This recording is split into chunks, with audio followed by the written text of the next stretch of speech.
And is that every single thing I've done in this course is needed in this week and years that are to come in solving the problem of turbulence.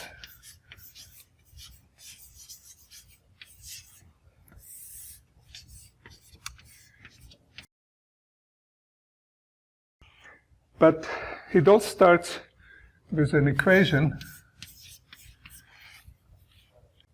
called Navier-Stokes equation.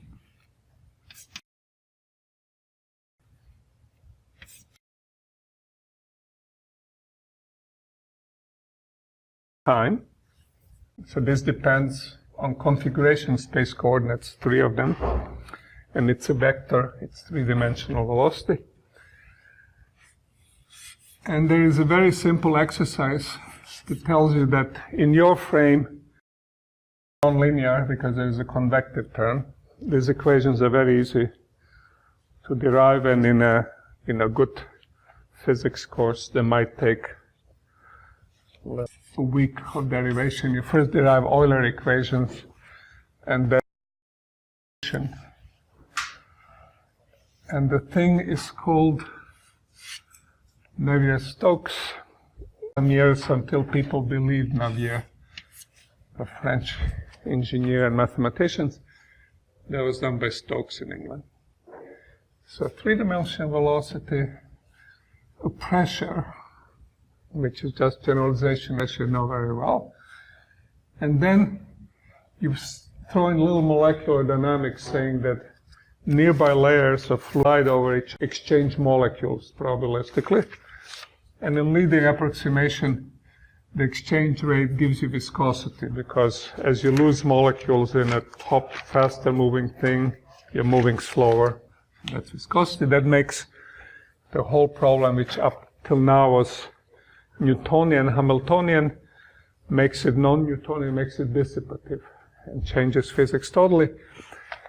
Because of dissipation, things would die unless you force the system. So there's some forcing in the case.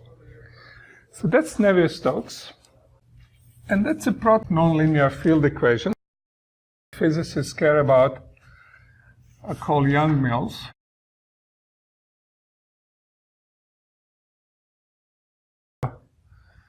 And then there is general. And then as you do physics, chemistry, population biology, cardiology.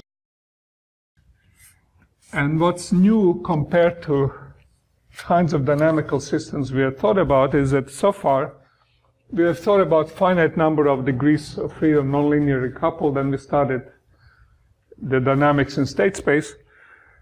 But these guys require something extra, because these individual degree, like position of the pendulum tip in 3 dimensions, these actually fields that define every place of a state in space. So it's not obvious at all that anything that we discussed is of any use, because this is a much harder problem. These are field equations.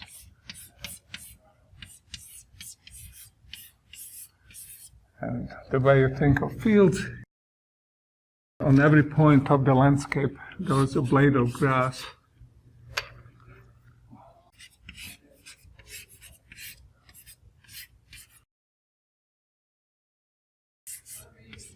Is position x2, x3.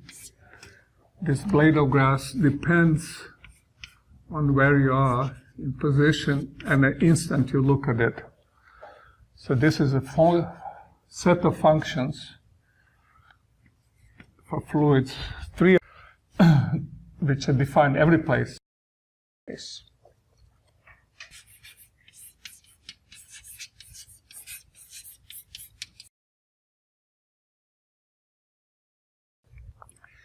So these problems are infinite dimensional.